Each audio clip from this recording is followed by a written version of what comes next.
가정의 달이라고 합니다. 오늘 주신 말씀 속에 우리 가정이라고 하는 이 소중한 이 공동체 속에서 하나님께서 어떠한 말씀을 주시는지 가장 중요한 키포인트는 부모가 자녀들에게 가르치는 내용은 자기 마음대로 학교에서 배운 대로 베스트셀러 읽고 가르치는 것이 아니라 반드시 그 부모님이 할아버지 할머니 낳아주신 그 분의 가르침을 대대 손손 계승시키고 전승시켜야 한다는 것입니다. 자, 그러면 먼저 그 가르침이 무엇인지를 같이 한번 살펴보므로 은혜 받는 시간 되기를 바랍니다. 첫 번째, 아이들에게 지혜를 가르쳐라. 가로 열고 제가 고생이란 말을 썼습니다. 이스라엘 민족에 있어서 지혜라고 하는 것은 여호와를 경외하는 것입니다. 하나님을 사랑하는 것입니다. 하나님 사랑하고 여호와를 경외하는 것이 지혜의 근본이라는 것입니다.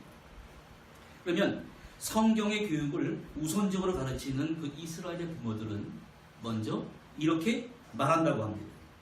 우리 어른들은 어려서 부모님한테 배운 것을 너희에게 가르치니 너희도 반드시 자라서 너희가 배운 것 가르치지 말고 내가 부모님에게 들은 것을 반드시 자녀들에게 가르쳐라. 그렇게 얘기한다는 것입니다. 자, 이 평범한 말 속에는 어떠한 중대한 가르침이 들어있는 것이냐면 자녀들에게 가르치는 것은 네가 배운 학교 지식, 세상의 지식 그것이 아니라는 거예요. 중요한 것은 자녀들이 부모님에게서 보고 배우고 듣은 것을 잘 실천하고 다음 세대에 가르치라는 그 내용을 이 엄청난 우화를 통해서 이렇게 들려줍니다. 어떤 어미새가 새끼를 낳아서 키우고 있어요. 딱 가파른 낭떠러지에 이 새 둥지를 만들고 어미새가 새끼 3마리를 키우고 있습니다. 보통 바람이 막 불더라도 그 바람에 그 집이 그 새끼들이 죽지 않게 둥지를 튼튼하게 만들었단 말이에요. 그런데 그 바람이라고 하는 것이 허리케인이나 그 돌풍 같들이 불면 그 무너지게 됩니다. 어미새가 야, 이번에 부는 바람은 이게 무너지게 생겼어요. 그런데 이 새끼들을 다 죽일 수가 없으니까 새끼를 데리고 바다 건너 해안가에 가야 새끼들이 살아난단 말이에요. 근데 문제는 이 어미새가 새끼 3마리를 입에 물고 잡고 건너갈 수가 없어요. 그래서 한 마리씩 잡고 물고 건너가게 됐습니다. 건너가면서 자기 새끼에게 이렇게 묻는 거예요. 막 비바람이 붑니다. 돌풍이 막 붑니다. 그걸 뚫고 나가는 거예요. 그러면서 뭐라고 그러냐면 아가야, 엄마가 지금 목숨을 걸고 널 살리려고 하는데 너는 이 다음에 내게 무엇을 해줄 거니? 그러니까 이 새끼가 뭐라고 그러냐면 엄마 지금 그런 것을 생각할 여유가 어디 있습니까? 죽느냐 사느냐 그게 앞에 있는데 그런 문제 생각할 게 어디 있어요? 일단 나를 안전한 곳으로 데려다 주세요. 엄마의 질문은 내가 안전한 곳에 가서 생각해 보겠습니다. 그러더랍니다. 그래서 이 어미새는 이 새끼새를 그대로 그냥 확 바다에 집어 던졌다. 또 날아가가지고 2번째 새끼를 또 탁 잡고 날아간다. 똑같은 질문을 던졌습니다.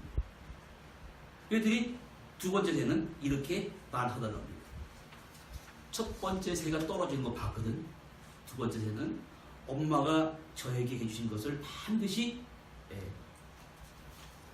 2번째 새는 안전한 곳으로 옮겨주세요.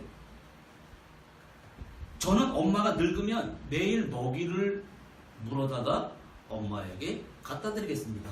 이렇게 얘기하더랍니다. 그래서 그 새도 어미새가 바다에 휙 하고 던져버렸다. 자, 한 마리 남았어요. 마지막 새끼를 이제 마지막 새끼는 내가 원하는 대답을 해줄 걸 믿고 새끼를 탁 들고 험한 폭풍구가 있는 것을 막 뚫고 날아가면서 너는 나에게 뭘 해주겠니? 엄마. 저는 엄마가 저에게 해주신 것을 그대로 반드시 나의 자식들에게 해줄 것입니다. 그 말을 듣고 어미새가 이 새끼새를 안전한 곳으로 날라서 해안가로 데리고 갔다는 것입니다. 이 얘기 들으면 깜짝 놀랍니다. 이야, 그 뭐 엄마가 이렇게 잔인해? 그게 아닙니다. 이 얘기를 들으면 이야, 이게 무섭다 그러는데 이스라엘 백성들, 구약성경 하나의 백성들은 교육에 있어서는 아주 냉혹하고 엄중함이 교육이 깃들어져야 자식들의 가슴에 또 오래오래 남고 각인된다는 것입니다. 이 이스라엘 백성들은 이 가르침을 5,000년 동안 쉬지 않고 가르치고 이 얘기 들려주고 자기가 태어나서 요즘에 자식도 안 낳지 않습니까? 초등학교 글쎄 1학년 교실 들어가 보면 애들이 없어요. 하나 낳고 인조이 한다고 애도 안 낳습니다. 이런 죽은 교육이 아니라 자기 대뿐만이 아니라 다음 세대, 손자, 증손자 또 그 손자까지를 생각하면서 모든 일을 계획하고 실행에 옮긴다는 것입니다. 그래서 이 백성들은 그냥 막 시달리고 그럴 때 반드시 이스라엘 백성이 100명, 150명이 모인 곳에는 랍비가 한 사람이 있습니다. 랍비가 우리도 그 졸렉스가 그 랍비 교육 받지 않았습니까? 그 랍비 교육을 받고 10년 이상의 전문 교육을 받으면서 다양한 지식을 쌓는데 뭘 쌓냐면 성경 속에 나타난 하나님과의 관계, 인간관계, 사람의 돈을 벌고 어떻게 성공하는가, 어떻게 해서 망하는가 이런 것을 다 전수받은 다음에 사람들에게 들려주는 거예요. 그러면 구체적으로 무엇을 가르치냐면 세상의 지식, 돈으로 계산되는 물질적인 건 다른 것으로 사람의 정신과 마음을 지배하는 신앙적인 가치를 가르친다는 것입니다. 그 가르침이 오늘 대대손손이 이어짐으로 해서 튼튼한 가정의 기초를 이루고 있다고 합니다. 그럼 여러분, 우리가 자녀들을 낳는데 그 이쁜 아이들을 어떻게 응석 부리지 않습니까? 귀엽고 응석 부리게 할 때 제일 먼저 가르치는 훈련이 고생이에요. 여러분, 여호와를 경외하는 건 고생입니다. 차 타고 놀러 가는데 교회 가라고 그래요. 부모를 효도하라고 그래요. 11조 내라고 그래요. 세상 사람들은 재밌게 노는 것 같은데 여호와를 올바로 경외하는 것은 힘든 일이에요. 어떻게 보면 고생스러운 일입니다. 그러나 이것은 세상의 우상이 널려있는 세상 속에서 이 우상에 물들지 않은 하나님을 경외하는 것을 자녀들에게 인내하고 싸우고 배우라는 것을 가정에서 가르치는데, 조그만 애한테 이렇게 가르친다는 거예요. 아빠가 슈퍼마켓 가서 과자 사탕을 10개 사들고 왔습니다. 그러면 한 자리에 10개를 다 풀어놓지 않는다. 저도 그런 실수를 했는데 그거 다 풀어놓으면 안 된다는 거예요. 하루에 하나씩 주고. 그럼 그 다음날 착한 일하면 그 다음에 2개 줘요. 세 번째 날 3개 주다가 마지막 날에 마지막 4개를 다 준다는 거예요. 이렇게 왜 하냐 그러면은 자녀들에게 소중한 것, 인생을 살아가는데 그 다음날에 또 방법을 바꾼다는 거예요. 이번에 4개를 한꺼번에 줘요. 그 다음에 3개를. 이 뇌의 이 지능이 발달되지 않은 애들은 이렇게 단계별로 훈련을 시켜야 됩니다. 그 마지막 날 한 개를 주면서 뭐라고 묻냐면, 야, 엄마 아빠가 과자 사탕을 줄 때 처음에 하나씩 주고 마지막에 많은 것이 주는 게 좋냐? 아니면 처음에 왕창 주고 점점 줄어나가 하나 주는 게 좋냐 그러면, 자녀들이 다 100명이면 1000명, 10,000명이 다 뭐라고 그러냐면 처음에 조금 주다가 나중에 많이 주는 게 좋습니다. 그렇게 말하더랍니다. 이것이 왜 이렇게 훈련시키냐면 적은 고생, 작은 인내를 통해서 주어진 인생에 여러분 얼마나 힘든 일이 벌어집니까? 예기치 않은 환난, 예기치 않은 질병. 그래서 이 어릴 적부터 이 훈련을 뚫고 나가야 된다는 것을 이렇게 교육시킨다는 거예요. 제가 잊혀지지 않습니다. 2012년에 개척하고 2013년 지난 2014년도에 2013년도에 추어이가 이런 말을 합니다. 패스터 킴. 다음 여름에 누가 온다는 거예요. 이게 누가 온다면 이제 겁이 나요. 야, 이 사람들은 우리와 이 삶이 다르거든요. 이게 누가 오냐 그랬더니 사라라는 여학생이 오는데 고등학교 1학년인데 미국서 와서 우리 교회에 이제 올 거예요. 자기 교회 자면서 와하는 게 뭐냐면 자기가 방학이라는 시간 알바를 해서 비행기 항공료를 다 모아가지고 와서 한국이라는 사회에 추어이라는 아는 귀한 선배가 있는데 그 나라에서 가장 소외된 이웃, 가장 어려운 이웃이 누군가 봤더니 북한에서 탈북한 세터민이라는 거예요. 세터민 중고등학생을 찾아가서 영어를 가르쳐주겠다는 거예요. 이곳 여기 나타났대요. 즉 가치관이 흔들려 버리는 거예요. 어떻게 저렇게 생각을 할 수 있을까? 그 제가 의정부 세터민 학교 밖에 사진 보시면 그걸 걸어놨습니다. 그 사라하고 그 제임스하고 의정부 세터민 학교가 찍은 사진들을 거기에 남은 학생들이 그 탈북한 학생들이에요. 가서 영어를 가르쳐주고 사랑을 베풀고 제가 차를 타 물어봤습니다. 너 이렇게 힘든 일을 왜 하냐? 그랬더니 이게 힘든 일이라고 생각을 안 하는 거예요. 삶 속에서 그대로 전수된 것을 그대로 행하는 거예요. 그런 일을 하고 올바른 지도자가 되기 위해서 이러한 과정들을 선택하고 굳굳이 하는 모습을 보고 제가 감동을 받았습니다. 요즘 우리 아이들 아무런 불편 없이 살아갑니다. 휴대폰 있고 게임이게 되고 냉난방 잘 설치된 데 있다가 자랍니다. 중학생이 되고 고등학생이 되고 군대를 가고 사회를 들어갔을 때 어려운 환난이 다가온단 말이에요. 어떻게 감당합니까? 감당할 줄 몰라요. 배우질 않았습니다. 단계를 통해서 어떻게 극복하고 어떻게 처신해야 되는 것을 배우질 않았기 때문에 난 못 살겠네고 자살해요. 군대 가서 죽습니다. 이거 어떡할 겁니까? 우리가 어떻게 이 문제를 해결해야 되겠습니까? 아이들을 교육을 시키려면 곧바로 작은 인내부터 경험하고 하는 것이 인생을 살아가는데 그 지혜, 하나님을 경외하는 것이 올바른 지혜의 근원임을 자녀들에게 가르쳐줘야 한다는 것입니다. 두 번째 이 지혜는 뭐냐면 그 지혜를 스스로, 자신이 스스로 발견하게 하라는 것입니다. 그래서 어머니들 성경책 읽어보면 어떤 일을 딱 자녀들이 하면 어머니가 아버지가 왜 했냐 물어보면 왜 했냐 물어보면 자녀가 반드시 대답을 하게 돼요. 왜 했냐 하면 생각을 하는 습관을 어릴 적부터 길러준다는 것입니다. 그래서 한 번은 어떤 유태인 엄마가 한 자녀에게 닭장에 닭이 알을 막 여기저기 많이 낳습니다. 너 닭장 가서 계란 가져와. 그 이 아이가 닭장에 갔더니 알을 엄청나게 낳은 거예요. 야, 이거를 내가 여러 번 왔다 갔다 하면 힘드니까 한 번에 가지고 가야지. 그래가지고 이렇게 한 번에 들었어. 이러고 가는 거예요. 이러고 가는 거예요.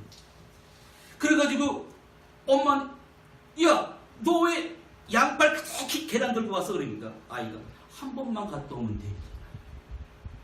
아니, 너 한 번에 끝날 수 있지만 네가 도중에 넘어지면 다리가 깨지면 어떡할 거야? 그 답을 안 주고 다음날 또 심부름 시킨다. 그럼 이번 아이가 머리를 긁으면서 한 번 좀 갖고 오고 또 갖다 놓고 또 두 번 갖고 온다. 그럼 엄마가 칭찬을 해준다. 아무런 힌트를 주지 아니하고 직접 행동으로 삶 속에서 옮길 수 있도록 그것을 찾게 한다는 것입니다. 어떤 일을 벌였을 때 너 왜 그렇게 했어? 그러면 아이한테 생각할 기회조차 두지 않고 그러면 안 돼! 이렇게 하는 부모가 없다는 것입니다. 생각하게 하고 내 기능이 발달하게 하고 왜? 어려운 인생과 이 신앙생활과 수많은 인간관계가 참 복잡합니다. 그런 관계 속에서 단계별로 스스로 답을 찾는 훈련을 자녀들에게 시킨다고 하는 거예요. 그러면 엄마가 던지는 왜라는 질문에 한 번 갔다 오면 되잖아요. 이렇게 생각했던 게 이게 달걀을 깨질지 모르네. 그러면 또 두 번 갔다 오면 열심히 국리해서 위험을 최소로 줄일 수 있는 방법을 모색하는 데서 이 백성들이 자라나서 20대가 되고 30대가 되고 40대가 되고 50대가 됐을 때 전 세계를 바라볼 때 다른 사람들은 어려움이 닥치면 아이고 나 죽겠습니다 그러는데 이 백성들은 대처해 나가요. 그것은 훈련을 받았기 때문에 대처할 수 있는 훈련이 된다는 것입니다. 우리 속담하고 좀 반대되는 얘기인데 화살을 3개 묶으면 우리는 부러지지 않는다. 좀 단단히 결속해야 된다. 어려움이 다가오면 흩어지면 죽는다. 우리는 뭉쳐야 산다 그래가지고 뭉치지 않습니까? 근데 이 사람들은 이렇게 말합니다. 그거는 어려움이 다가올 때 이 뭉쳐야 산다는 말이고, 그러나 인생의 위험은 다가올 때 뭉쳐가야 되는 경우도 있지만 분산시키면서 내 가치와 내 재산과 그 모든 것을 이렇게 분산시켜야 사는 방법이 더 중요할 수 있다라고 가르친다는 거예요. 그래서 이 전 세계의 금융을 30%를 들고쥐었다 폈다는 가문이 있잖아요. 로스차일드, 유태인 재벌 가정입니다. 참, 이 사람들은 여러분 세계의 돈을 30%를 쥐었다 폈다 하니까 어느 정도인지. 근데 이게 하루아침에 이루어진 게 아니라는 거예요. 어떻게 그렇게 됐나 이 가문을 이렇게 들어가 보니까 기원후 18세기로 거슬러 올라가는데 로스차일드가 자녀가 5명이 있었습니다. 유태인들은 어릴 적부터 박해를 심하게 받았어요. 프랑스에 가도 박해받고 이스라엘도 박해를 막 그냥 독일 민족이 박해를 하니까 자기 5 자녀들을 아버지 명령에 따라 너는 독일 프랑크푸르트에 가서 살아. 너는 오스트리아 빈에 가서 살아. 너는 프랑스 파리 가서 살아. 너는 영국 런던에 가서 살아. 하나는 이탈리아 나폴리 가서 살아. 이렇게 흩어져서 살겠다는 것입니다. 첫째 그렇게 한 것은 막 유태인이라 박해를 할 때 한두 아들은 살아남아라. 하나님이 주신 이 지혜를, 이 여호와를 경외하는 지혜, 인간관계를 살아남아라. 이렇게 하면서 점점 자녀들이 정직과 근면과 신앙의 훈련에서 기업을 운영하는데도 다른 사람들은 다 증권에 투자 망하는데 그렇게 안 해요.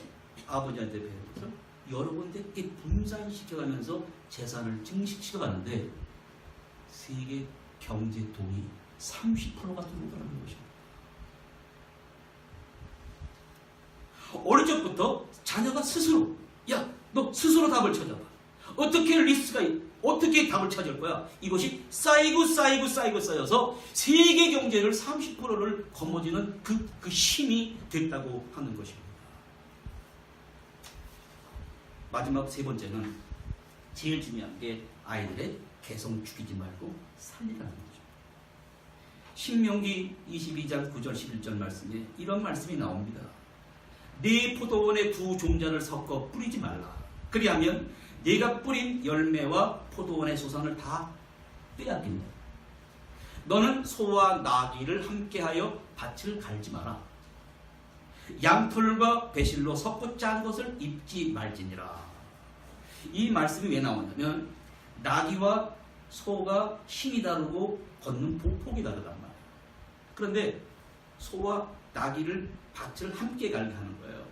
그러면 힘이 들어요. 밭이 갈려치진 않습니다. 이 말씀을 하신 그 하나님의 그 뜻은 무엇이냐면 하나님의 택한 성스러운 백성이 가나안 땅에 들어간다. 가나안 땅에 들어가면 바알신을 섬깁니다. 바알신을 섬기는 사람들은 우상 숭배하는 사람들입니다. 그런 사람들의 생활 방식과 그런 생활 방식에 자녀들의 그 모든 것을 올인하지 마라. 하나님의 백성답게 개성을 창조적으로 발전시켜야 한다는. 그렇지 않으면 어떻게 해요? 다 빼앗깁니다. 다 빼앗겨버린다는 거예요. 하나님의 백성으로 영적으로 성결을 유지할 수 없게 개성이 다 말살돼 버리고 자녀들이 다 죽게 된다는 것입니다. 실제적으로 이야기를 각색해서 들려주는데 어떤 마을에 노부가 있었는데 농업용 운반용으로 쓰는 소하고 또 당나귀 운반용으로 쓰는 당나귀하고 농업 소를 실제적으로 밭을 갈게 하는 거예요. 이게 진도가 안 나가니까 이 주인이 채찍을 들고 계속해서 당나귀를 때립니다. 왜 보폭이 맞지 않아? 보폭이 다른데 소와 낙인 다릅니다. 계속 때리는 거예요. 때리다 죽습니다. 또 살아. 시장에 또 소 한 마리 살아. 또 닭날이 살아. 또 밭을 갈려. 힘이 다르고 폭폭이 다르니까 왜 자기가 농사를 실패하는 이유를 몰라요. 이유를 몰라요. 그래서 그 농부는 평생을 가난해서 벗어날 수가 평생 없었다는 것입니다. 이 이야기를 자녀들에게 이렇게 들려줍니다. 하나님이 내 자녀에게만 주신 천부적인 개성이 있어요. 제가 가끔 이렇게 인정이 왔습니다만 아이다 데려다 공부시키지 않습니까? 이 말이 맞아요. 개성이 있더라니까요. 어떤 아이 영어 수학 싫어하는데 디자인이 기가 막힌 게 있어요.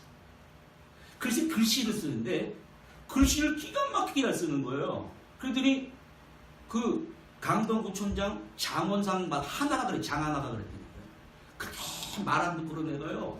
디자인을 하는데 핸드폰 중독이라는 그 디자인을 했는데 이건 상상을 초월하는 거예요. 하나님의 모든 자녀들에게 저 도연이, 민정이, 우리 귀한 자녀들에게 천부적인 개성과 적성과 개성을 주는데 오늘 나귀와 소가 보폭이 맞지 않아서 채찍을 때린 것처럼 오늘 교육이 이루어지고 있습니다. 한 가지를 잘하는 부분이 있는데 평균 점수를 맞아야 된다는 거예요. 대학적 수능 점수 맞아야 천재로 되고 못하면 다 둔재로 낙인 찍히는 거예요. 물론 이 교육이 현실적으로 이루어지니까 그렇게 안 하면 대학을 못 가니까 할 수 없어서 받아야 되는 현실이지만 아인슈타인이나 찰스 다윈 같은 사람은 아예 공부를 포기해라.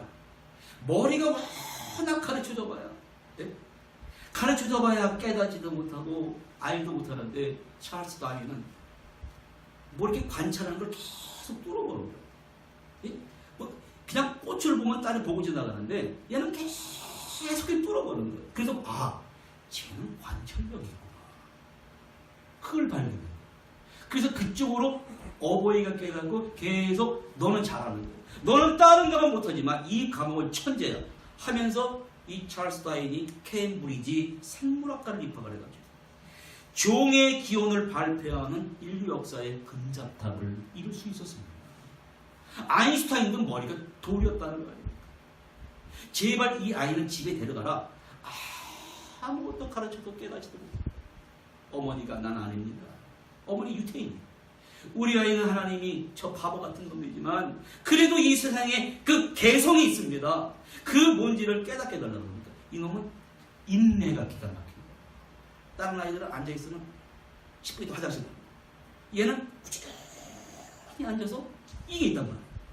그래서 아인슈타인의 나름대로 그 부모님이 개발하고 어마어마한 인류 역사의 금자탑을 이루는 사람이 됐다는 것입니다. 그러면 이 말씀을 요약하면 학교 교육의 관계자들은 교육 철학, 일방적인 방침이 있지만 하나님의 백성, 하나님의 선민들은 그게 먼저 그것보다도 어머님을 통해서 5,000년 동안 계승되어 온 그 하나님의 말씀과 그 원리에 의해서 자녀들을 가르치는 것을 더 중요하다고 생각했는데 결과적으로 노벨상은 3분의 1을 휩쓰는 민족이 바로 그 민족이 아니겠습니까?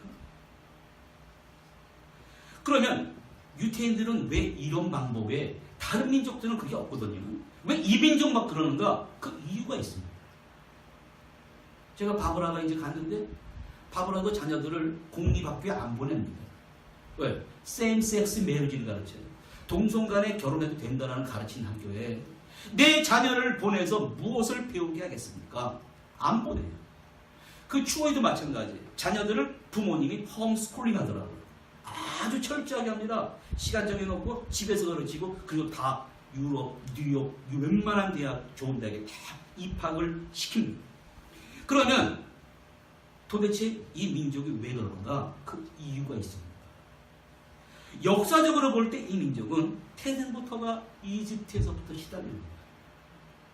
노예로 시달리고 항상 박해로 시달리고 이 돈 벌어놓잖아요. 땅 사놓잖아요. 다 뺏어가. 그럼 어떡할 거예요? 돈 뺏어갔습니다.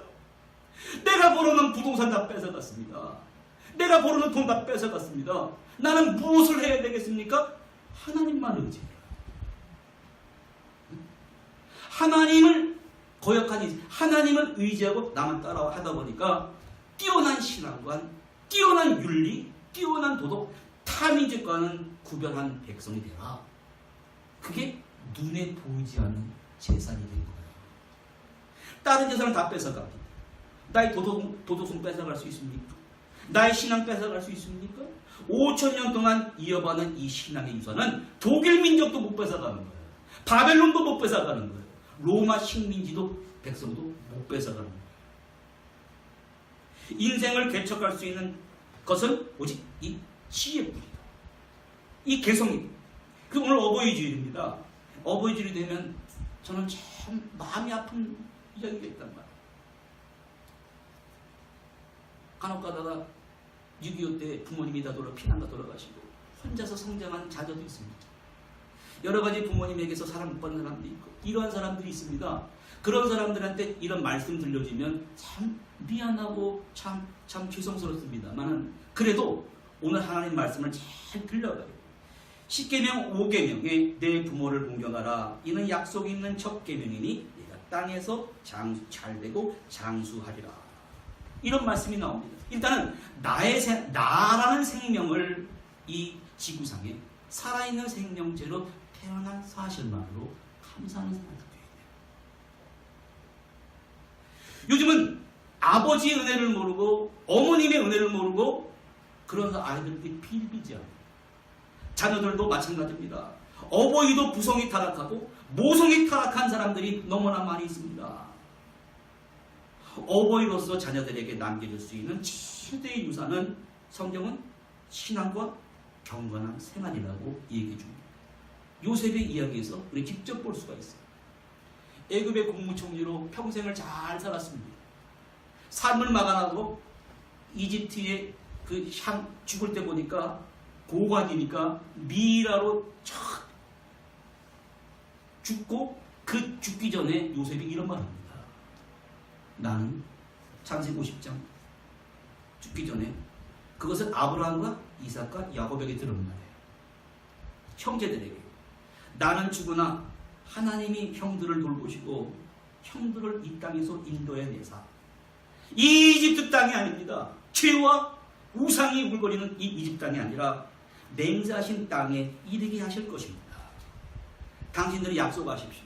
여기서 내 유고를 메고 내가 죽은 다음에 이 이집트의 그 사람이 죽지 않는다는 이 미라 안치된 내 관을 여기다가 놓지 말고 내 해골을 메고 올라가십시오.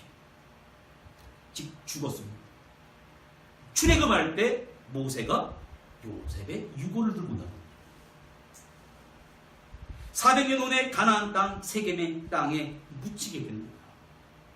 어버이로서 자녀들에게 남겨서 최대의 유산은 다른 것이 아니라 참된 신앙과 경건한 생활입니다. 돈이 아니고 집이 아니고 사업도 아니고 자녀들이 반드시 기억나게 할 수 있는 것은 그 부모님이 어려운 시절에 그 혹독한 시절에 다른 사람은 다 주일날 놀러가고 뭐 하는데 올바른 신앙이 되라. 올바른 가치관이다. 이 세상에 혹독한 훈련을 이길 수 있는 것은 인내 훈련을 철저히 해나가는 것이다. 자녀들은 잊을 수가 없는 것입니다. 신앙심과 효도심은 한 샘에서 나오는 물줄기와 같은 것인데 이것이 타민족에서 찾아볼 수 없는 이스라엘 민족의 독특한 신앙의 유산인 것입니다. 이러한 세대로 이어지는 눈에 보이지 않는 제사는 빼앗기지 아니하고 오늘도 내려오면서 또 더욱 중요한 것은 하나님 사랑하는 것, 가정 사랑하는 것, 그거 끝나는 것이 아니라 눈을 돌려서 이웃을 사랑해야 됩니다. 한 가지 더 가르침은 이렇게 전합니다. 어떤 마을에 자녀들에게는 이러한 우화가 직접적인 영향을 주는 거예요. 잘 들어보시죠. 어떤 마을이 가난하지만 성실히 살아가는 부부가 있었습니다. 어느 날 너무 성실히 살아가니까 예언자가 지나가다가 아주 거짓 차림으로 나타났어요. 나 목이 마르니 물 한 잔 주시오. 그러니까 이 부부가 그 예언자를 집안으로 안내하면서 자, 물도 드시고 저희가 준비한 빵 또 맛있는 송아지 요리를 할 테니 오늘 저녁 식사 함께 하시고 주무시고 가십시오. 그래서 따뜻하게 이방인을 예언자를 대접을 했습니다. 자, 예언자가 너무너무 참 고마워서 세 가지 소원을 말하십시오. 그럼 내가 기도해서 하나님께서 들어주기. 기도하겠습니다. 뭐라 그러냐면 우리 집이 너무 작아요. 네? 집이 너무너무 초라하고 하나니까 좀 큰 집을 주십시오. 첫 번째 소원. 두 번째 소원은 너무 가난해서 입을 옷이 없어요. 맨날 1년 360일 똑같은 옷입니다. 너무 가난해 또 좀 의리의리한 이 재벌들이 있는 그런 옷을 입고 싶습니다. 세 번째 소원. 생활이 너무 힘드니 금화를 주십시오. 금화를 잔뜩 주십시오. 이 예언자가 알겠습니다. 내가 그 소원이 이루어지게 하겠습니다. 잤어요. 아침 일어나 보니까 집이 대저택을 받겠어요. 그리고 집에 호화스러운 옷이 그냥 쫙 있는 거예요. 마당과 책상 위에 금화가 잔뜩 쌓여집니다. 소원이 이루어졌습니다. 자, 가지고 잘 살아요. 와, 우리가 소원이 이루어졌다. 3년이 지났습니다. 예언자가 다시 그 마을을 찾아왔습니다. 이번엔 더 행색이 남루한 모습으로 이 사람들 어떻게 사나 보자 하고 찾아왔는데 글쎄요, 그 집에 높은 담이 쫙 쳐져 있는 철조망이 쫙 쳐져 있는 CCTV가 경비견이 있는. 그래서 이 예언자가 초인종을 눌렀습니다. 그랬더니 이 집을 지은 경비가 그 쌓아놓은 개를 들이대면서 야! 저리 가! 그래 버려. 너 같은 것에 줄 게 없다. 그 소리를 듣고 안에서 주인이 무슨 일인가 이렇게 보니까 3년 전에 나타났던 그 예언자. 그래서 이 본척 만척 안 하고 싹 들어가 버린다.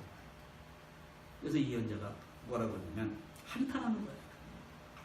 뭐라고 한탄하냐면 부자가 되면 가난한 사람을 좀 배려할 줄 알아야 되는데 예전에 따뜻한 마음은 완전히 잊어버렸네. 너무 안타깝지만 할 수 없다 하면서 3년 전에 들었던 소원을 모두 거둬가 버렸습니다. 다음날 부부가 눈을 떠보니까 3년 전에 작은 집에서 누더기를 걸친 생활로 돌아와 있고 그 부부는 가난한 생활을 벗어나지 못했다는 것입니다. 신명기 16장 11절에 어떤 말씀이 있냐면 너와 내 자녀와 노비와 내 성중에 있는 레위인과 및 너희 중에 있는 객과 고아와 과부와 함께 내 하나님 여호와께서 자기의 이름을 두시려고 택하신 곳에서 내 하나님 여호와 앞에서 경외하고 즐거워하라. 이 말씀이 있습니다. 그들은 이 말씀을 철저히 지킵니다. 왜? 너희가 종되었던 것을 기억하라. 이집트 땅에서 노예였습니다.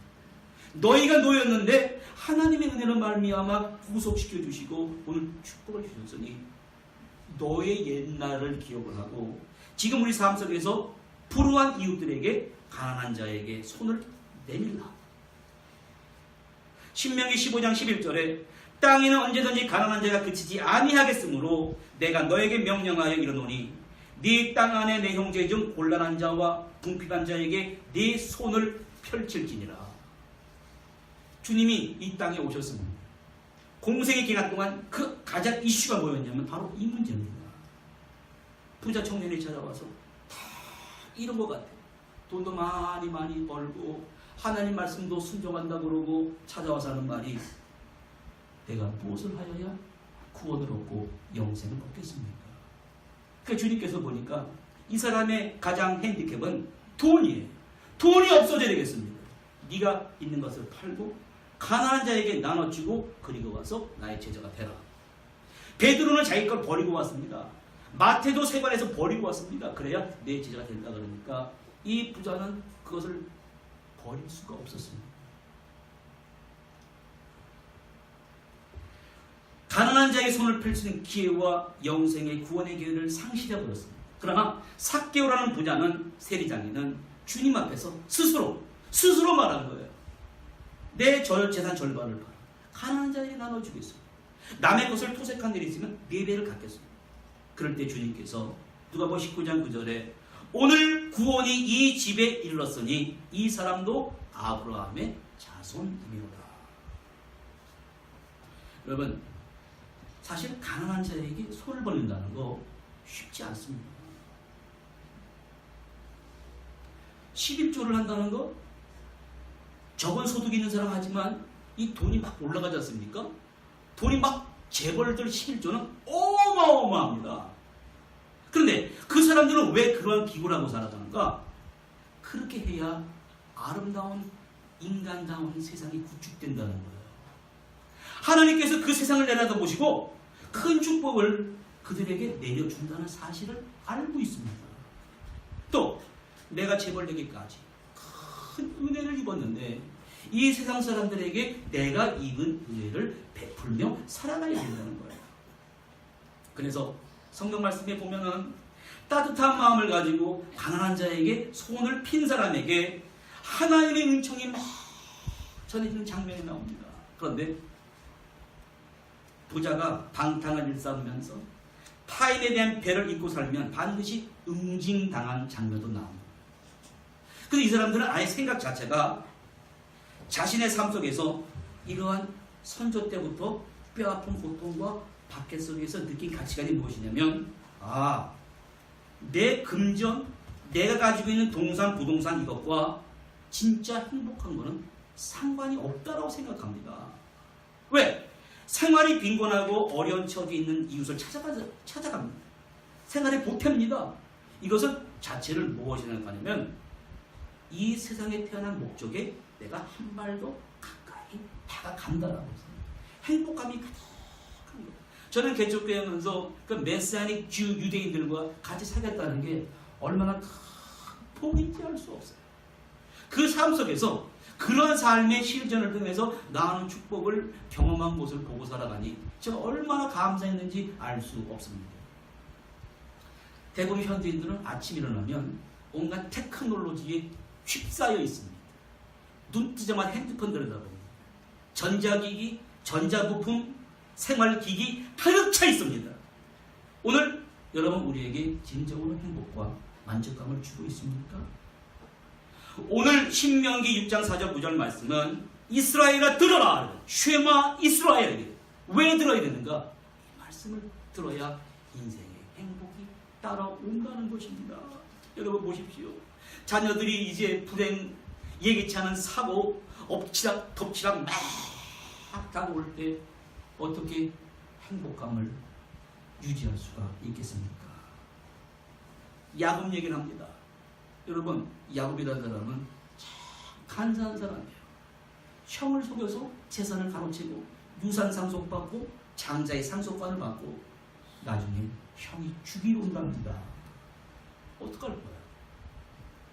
자기는 잘 살아보려 했는데 남을 짓밟고 막 속이면서 아버지도 속이고 형이 알고 400명의 군사를 데리고 야곱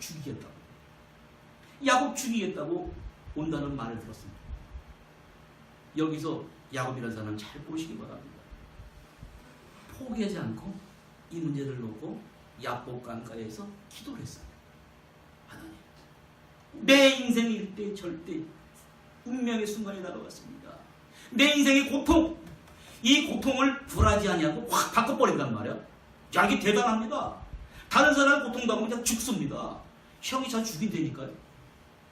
야곱은 아니에요. 이 바뀌어지는 이 고통이 이 변환돼 버려요. 그래서 transform suffering, 나에게 당하는 suffering을 transform 희망으로 변형 어떻게 시키는?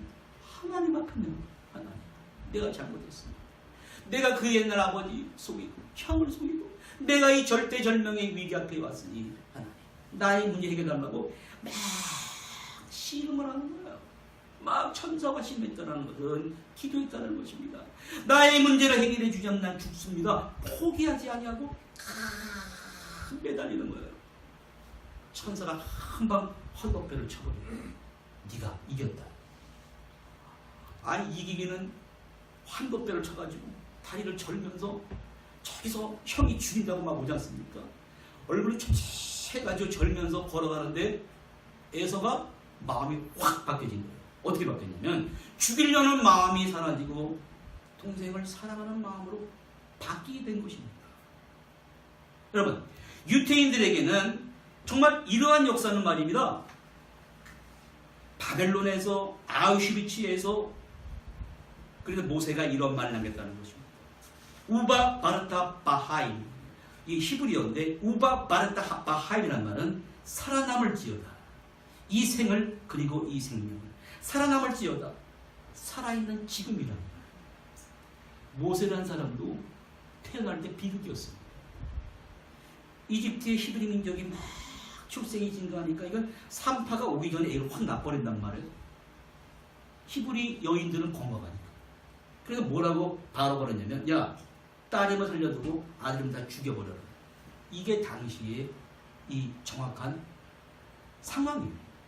그러니 히브리 여인들이 자식을 낳으면 다 나일강에 던지는 거예요. 네? 여러분 생각해보세요. 내가 낳은 자식 한강에 던질 때 생각해 보셨습니까? 안 나면 죽인다니까. 그런데 모세의 어머니 요게벳은 숨겼습니다. 숨겨서 키웁니다. 이 절대절명, 이거 어떻게 되겠습니까? 이것을 굴하지 아니하고 그 아이를 껴안고 젖을 먹이고 기저귀를 갈아주고 키웁니다. 석 달을 넘길 수가 없는 거야. 석 달은 아기가 제일 크게 운다면서. 운을 발감이 되니까 그걸 갈대 상자에 담아가지고 나일강에 둥실둥실 띄워보냈습니다.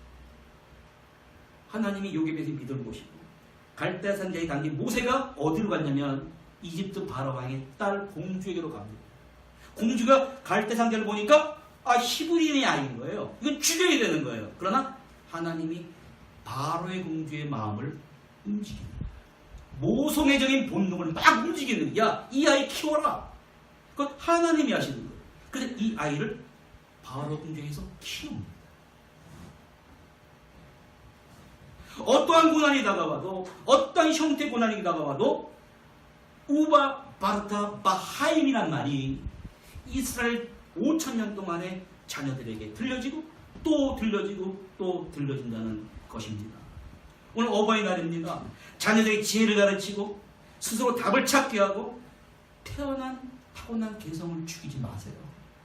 현실의 규격에 맞춰서 학원도 보내게 되고 이렇지만 하나님이 나의 자녀에게 그 죄는 전부되기 죄는 내가 부모로서 책임을 무엇인지 발견하게 도와주시옵소서. 우바 바르타 바하임이란 말을 외치면서 살아남아야 됩니다. 살아있는 지금 하나님께 외치면서 하나님이신 그리스도의 가정을 축복의 통로로 만드시는 성도님들 되시기를 주님의 이름으로 간절히 축원드립니다.